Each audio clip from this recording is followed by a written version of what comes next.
Hey everyone, welcome to Student X where learning meets growth. Before we start, remember this. Showing up is already a win. Today's lesson isn't just about passing exams, it's about sharpening your mind and building your future. Stay curious, ask questions, don't fear mistakes. That's how real learning happens. Let's dive in and make this class count.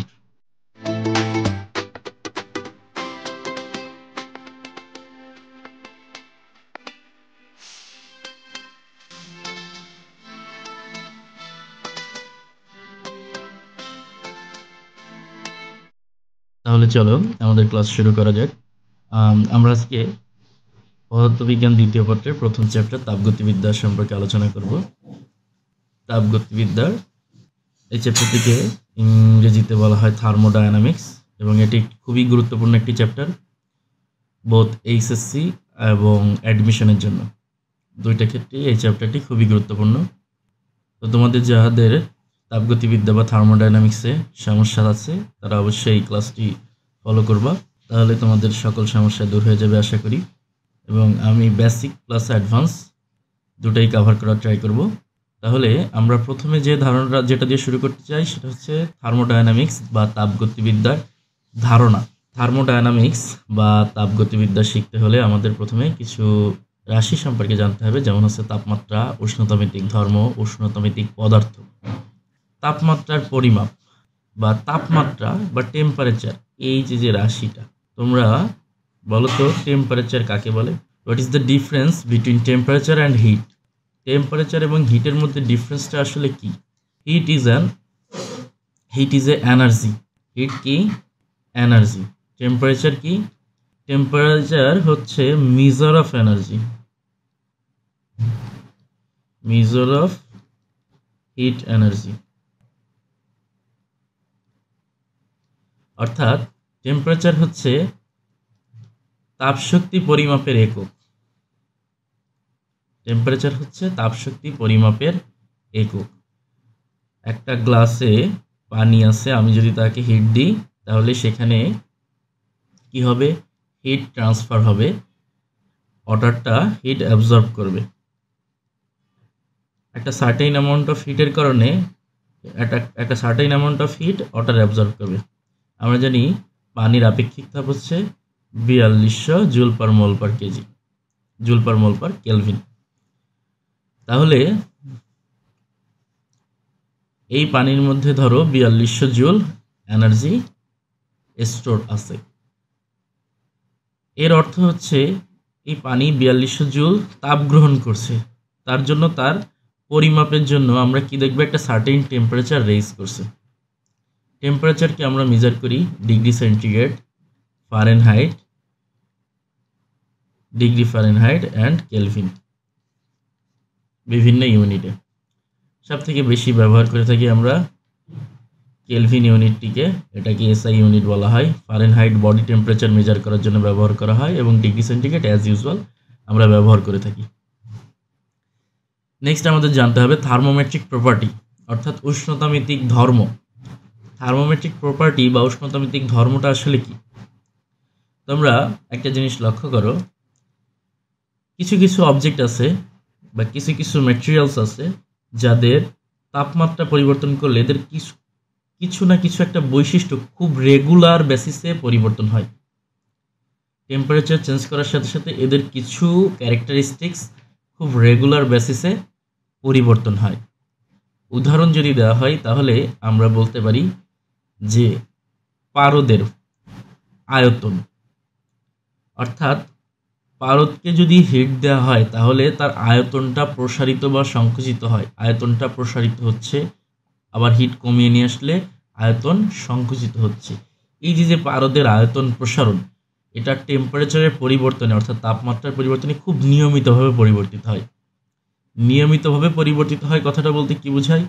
যে ধরো বর্তমান temperature আছে 35 degree centigrade, সেখান থেকে 40 degree সেন্টিগ্রেডে আমরা যদি পারদকে নিয়ে যাই, 40 ডিগ্রি সেন্টিগ্রেডে পারদকে নিয়ে গেলে ধরো পারদের আয়তন প্রসারণ একটা সার্টেন অ্যামাউন্ট অফ আয়তন প্রসারণ হয়েছে। এই যে ডিফারেন্সটা কত? Temperature difference 5 degree centigrade.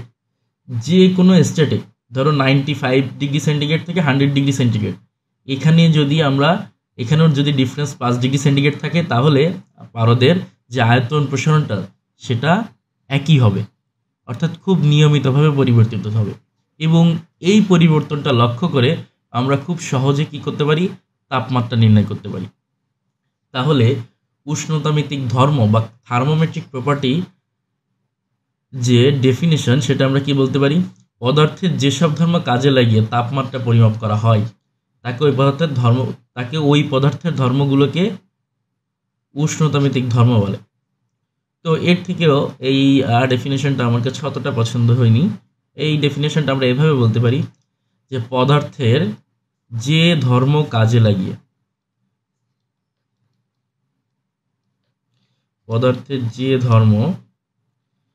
তাপমাত্রা পরিবর্তনের সাথে সাথে নিয়মিত ভাবে পরিবর্তিত হয় এবং সেই পরিবর্তন লক্ষ্য করে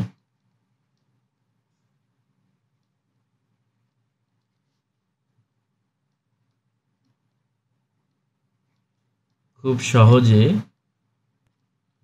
তাপমাত্রা পরিমাপ করা যায়, তাকে উষ্ণতামিতিক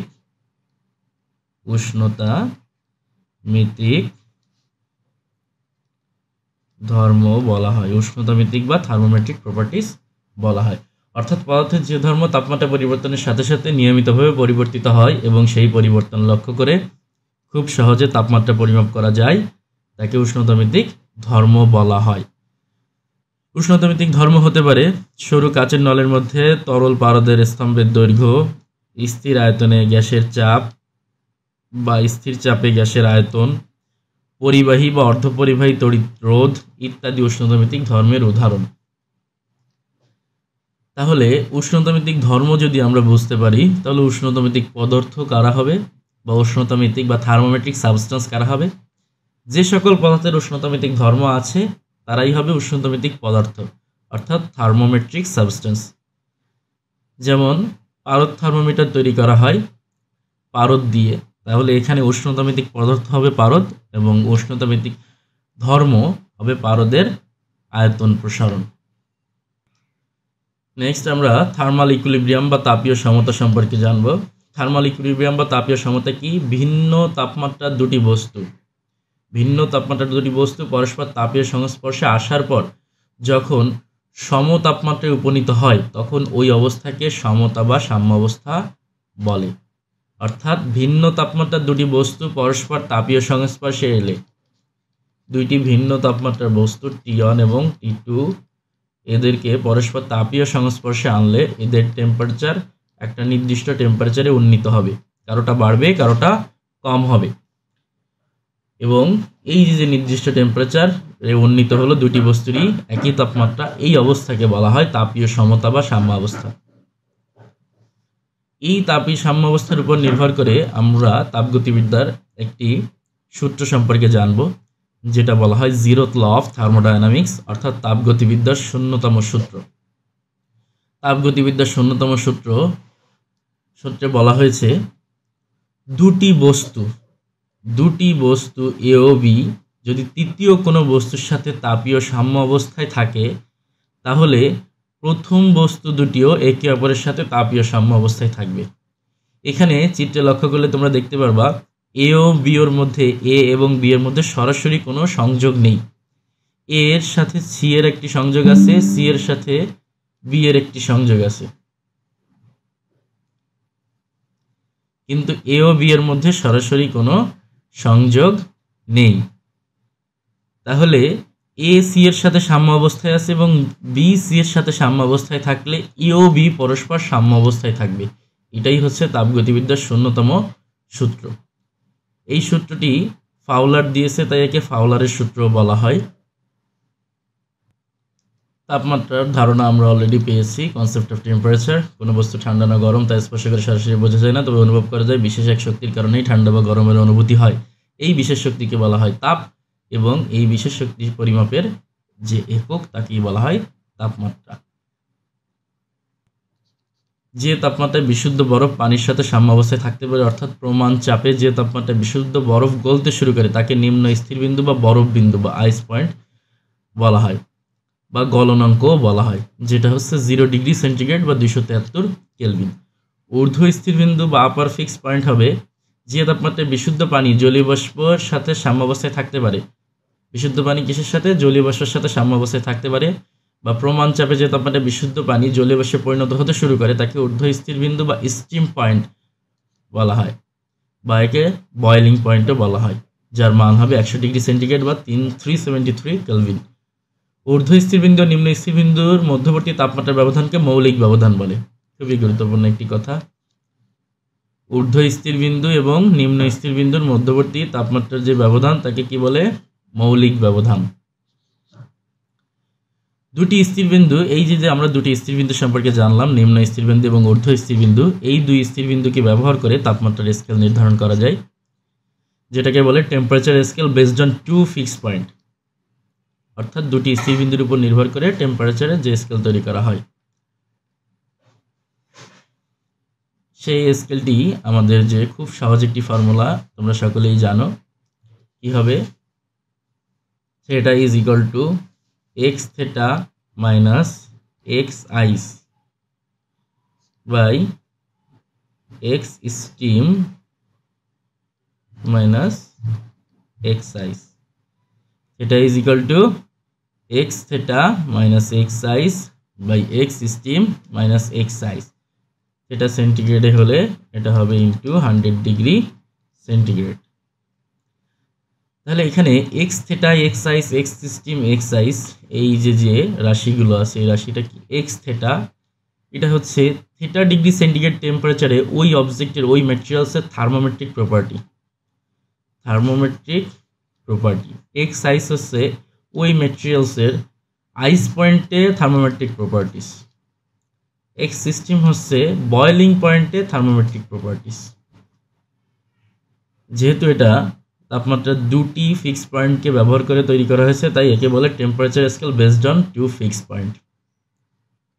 তোমরা যদি একটি উদাহরণ দেখতে চাও তাহলে এখানে দেখতে পারো যে একটি নির্দিষ্ট রোদ থার্মোমিটারের রোদ বরফ বিন্দু স্টিম বিন্দুতে যথাক্রমে 4.5 ওহম এবং 9.5 ওহম। কি বলা আছে? বরফ বিন্দু এবং স্টিম বিন্দু। এই রোদটাই হচ্ছে থার্মোমেট্রিক প্রপার্টি, অর্থাৎ উষ্ণতামিতিক ধর্ম। তাহলে বরফ বিন্দু এটাই হচ্ছে কি এক্স আইসে, আর 9.5 তাহলে কিসে আছে? এক্স স্টিম বিন্দুতে। কোন তরলে স্থাপন করলে রোধ হয় এত, তরলের তাপমাত্রা, অর্থাৎ এত তাপমাত্রায় রোধ কত হচ্ছে? 6.1। এটা হচ্ছে আমাদের এক্স থেটা। আমাদের যেটা নির্ণয় করতে হবে সেটা হচ্ছে থেটা। তাহলে থেটা ইজ ইকুয়াল টু, আমরা ফর্মুলা কি জানি? X theta minus X ice by X steam minus X ice. X theta কি?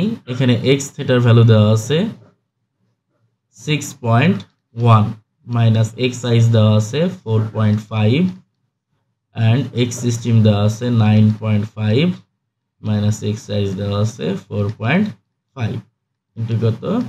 100 ডিগ্রি সেন্টিগ্রেড। তাহলে আমাদের ফাইনাল অ্যান্সার আসতেছে 32 ডিগ্রি সেন্টিগ্রেড। অর্থাৎ ওই তরলের তাপমাত্রা কত হবে? 32 ডিগ্রি সেন্টিগ্রেড।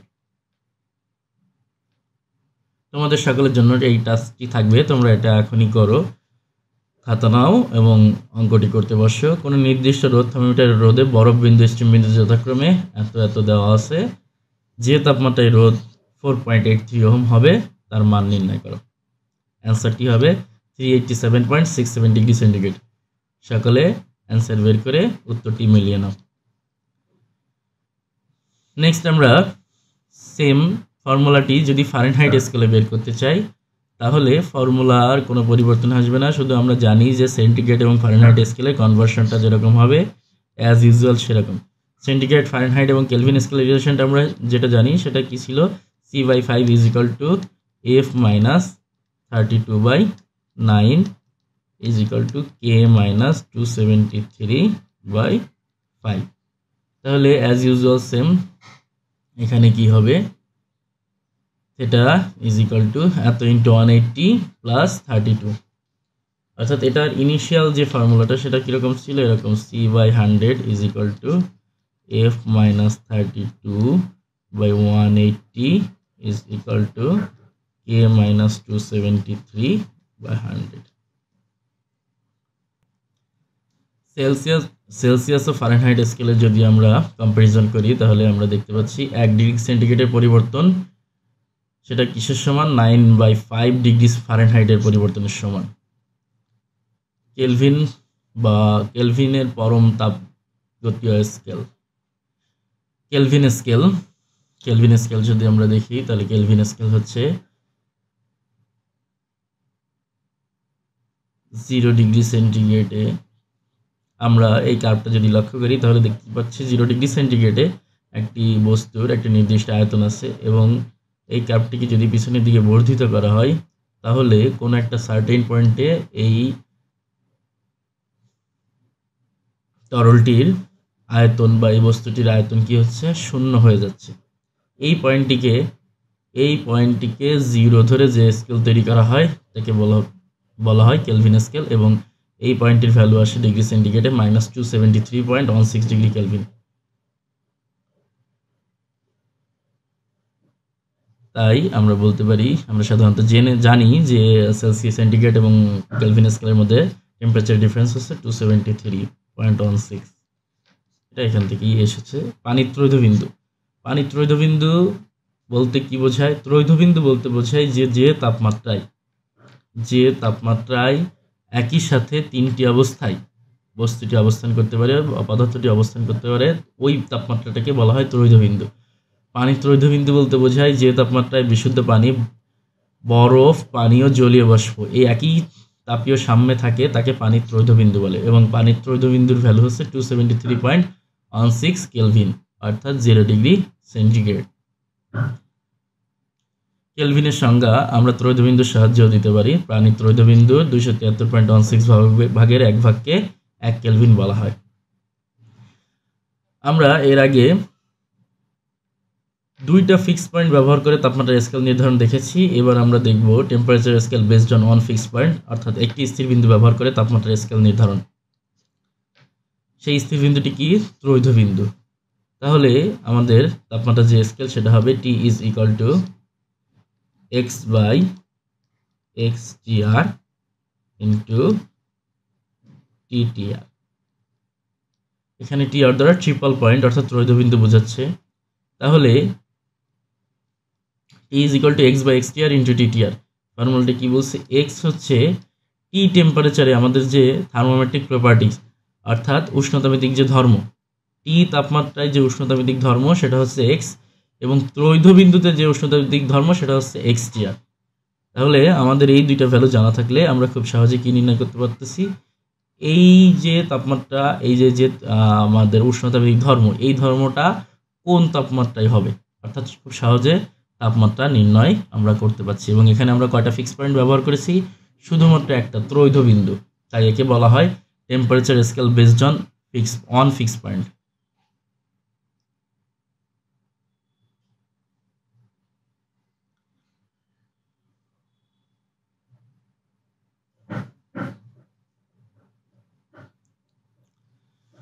তো আমরা এখানে তাপমাত্রার স্কেলের বিভিন্ন ফর্মুলা দেখতে পাচ্ছি, যেমন ধরো এখানে এল থিটা, এখানে পি চাপ, এখানে ভলিউম, এখানে রেজিস্ট্যান্স, এখানে এনার্জি। তো আমি বলেছি এই সবাই হচ্ছে আসলে এক্স। এখানে থার্মোমেট্রিক প্রপার্টি হিসেবে আছে দৈর্ঘ্য, এখানে দৈর্ঘ্য থার্মোমেট্রিক প্রপার্টি হিসেবে আছে প্রেশার, এখানে থার্মোমেট্রিক প্রপার্টি হিসেবে আছে ভলিউম, এখানে থার্মোমেট্রিক প্রপার্টি হিসেবে আছে রেজিস্ট্যান্স, এখানে থার্মোমেট্রিক প্রপার্টি হিসেবে আছে এনার্জি। তো তোমরা এই এমসিকিউ গুলো দেখতে পারো, এমসিকিউ গুলোর প্রশ্ন উত্তর করো নিজেরা। তাপগতিবিদ্যার কোন সূত্রের সূত্রকে ভিত্তি করে থার্মোমিটার তৈরি করা হয়? 0তম সূত্র। সেন্টিগ্রেড স্কেলে এত ফারেনহাইটে তাপমাত্রার মান কত? ক্যালকুলেট করো। কোন তাপমাত্রা সেন্টিগ্রেড স্কেল ফারেনহাইট স্কেলের সমান? এটা সবাই জানো, -40 ডিগ্রি সেন্টিগ্রেড। কোন তাপমাত্রায় ফারেনহাইট স্কেলের মান সেলসিয়াস স্কেলের মানের 10 ডিগ্রি বেশি হবে, এটা ক্যালকুলেট করো।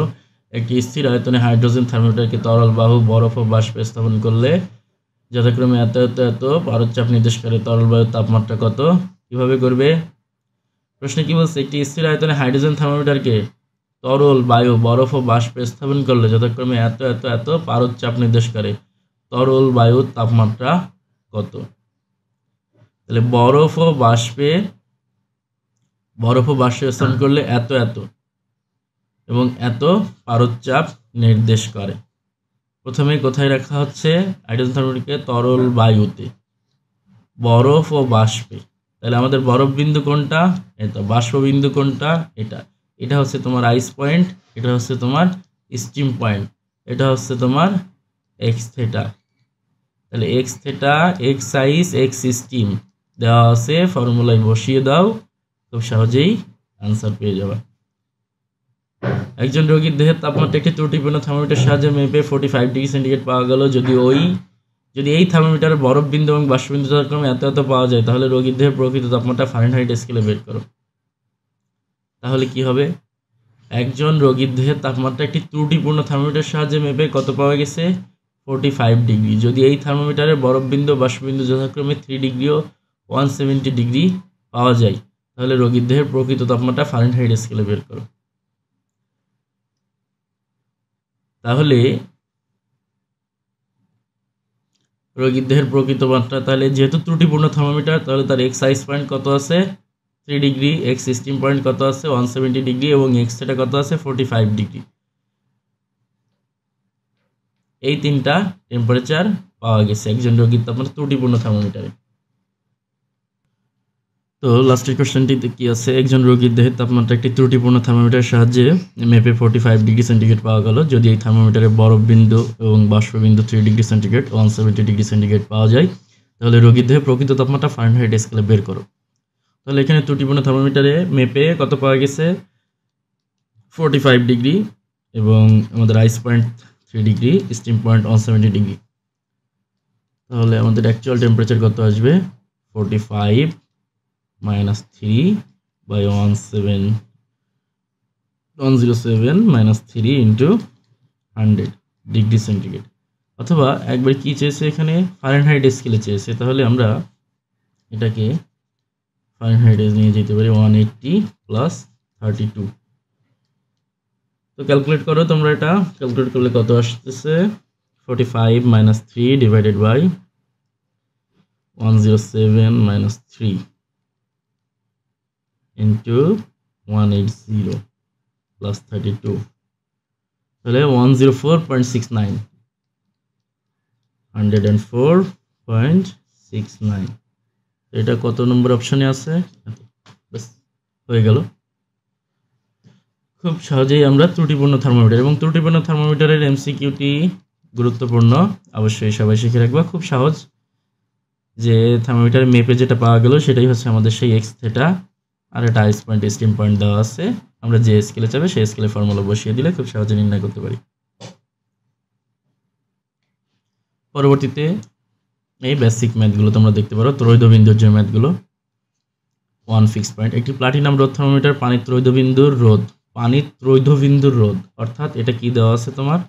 এক্সটিআর, ট্রিপল পয়েন্টে যে উষ্ণতামিতিক ধর্ম, ত্রৈধবিন্দুতে যে উষ্ণতামিতিক ধর্ম সেটা দেওয়া আছে, এবং কক্ষ তাপমাত্রায় রোধ, অর্থাৎ একটা সার্টেন টেম্পারেচারে টিতে তার যে রোধটা সেটা দেওয়া আছে, কি এক্স দেওয়া আছে, পাওয়া যায়।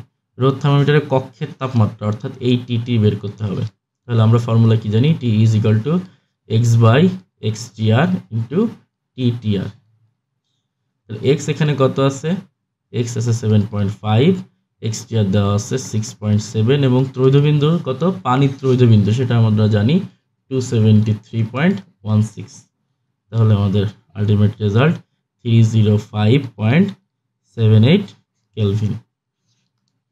ওকে, নেক্সট, কোন তাপমাত্রায় ফারেনহাইট ও সেন্টিগ্রেড স্কেল একই পার্ট দিবে? এটা তোমরা অনেক আগে থেকেই করে আসতেছো। এখানে আমরা সি এর ভ্যালু এক্স ধরে নেবো, এফ এর ভ্যালু এক্স ধরে নেবো, এবং এটা সবসময় কত? -40 ডিগ্রি সেন্টিগ্রেড এবং -40 ডিগ্রি ফারেনহাইট সবসময় একই ভ্যালু দেয়। কোন তাপমাত্রায় ফারেনহাইট ও কেলভিন স্কেল একই পার্ট পাওয়া যাবে? ফারেনহাইট ও কেলভিন স্কেলে পার্ট, তাহলে আমরা ফর্মুলা কি জানি, f-32/9 = k-273/5। এই ফর্মুলাগুলো আসলে কোথা থেকে আসতেছে, আমরা ইনিশিয়ালি যে ফর্মুলাটা দেখেছি যে তিনটা স্কেলের মধ্যে যে সম্পর্ক, সেখান থেকে f-32/9 = k-273/5। তাহলে আমরা যখন এদের দুজনের রিলেশন বের করব, তখন f = ধরে নিব x, k = ধরে নিব x। সেখান থেকে x এর ভ্যালু কত আসে, 574.25, অর্থাৎ এত কেলভিন এবং এত ফারেনহাইট একই ভ্যালু দেয়। কোন তাপমাত্রায় সেলসিয়াসে ফারেনহাইট স্কেলে কি বলছে, কোন তাপমাত্রায় সেলসিয়াসে ফারেনহাইট স্কেলে পড়লে 20 ডিগ্রি পার্থক্য হয়, অর্থাৎ সেলসিয়াস এবং ফারেনহাইটের মধ্যে কোন টেম্পারেচারে 20 ডিগ্রি ডিফারেন্স থাকে।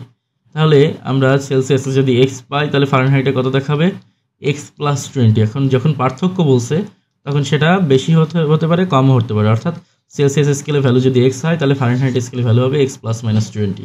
এটা বসিয়ে আমরা x এর যে ভ্যালু পাবো, সেটাই হবে আমাদের আলটিমেট অ্যান্সার। একটি ত্রুটিপূর্ণ থার্মোমিটারে প্রমাণ চাপে গলিত বরফ 2 ডিগ্রি সেন্টিগ্রেড এবং শুষ্ক বাষ্পে 98 ডিগ্রি সেন্টিগ্রেড পার্ট দেয়, থার্মোমিটারে 30 ডিগ্রি পার্ট দিলে প্রকৃত তাপমাত্রা কত। তাহলে এটাই আমার তোমাদের দেওয়া হয়েছে x থিটা, এটা x সাইজ, এটা x সিস্টেম।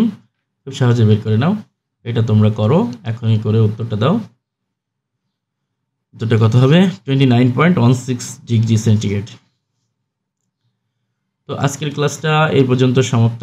আমরা পরবর্তী ক্লাসে তাপগতিবিদ্যার প্রথম সূত্র থেকে আলোচনা শুরু করব এবং তাপগতিবিদ্যার প্রথম সূত্রে বেসিক সম্পর্কে জানব, এবং প্রয়োজনীয় যত বিষয় আমাদের জানা আছে তাপগতিবিদ্যার প্রথম সূত্রে, সবগুলোই আমরা পরবর্তী ক্লাসে জানতে পারবো। তো অবশ্যই ক্লাসকে নিয়মিত আপডেট রাখার জন্য আমাদের চ্যানেলটিকে সাবস্ক্রাইব করবে, এবং ক্লাস ভালো লাগলে অবশ্যই পরবর্তীতে আমার ক্লাসে জয়েন করবে। থ্যাংক ইউ সবাইকে, ধন্যবাদ। আসসালামু আলাইকুম।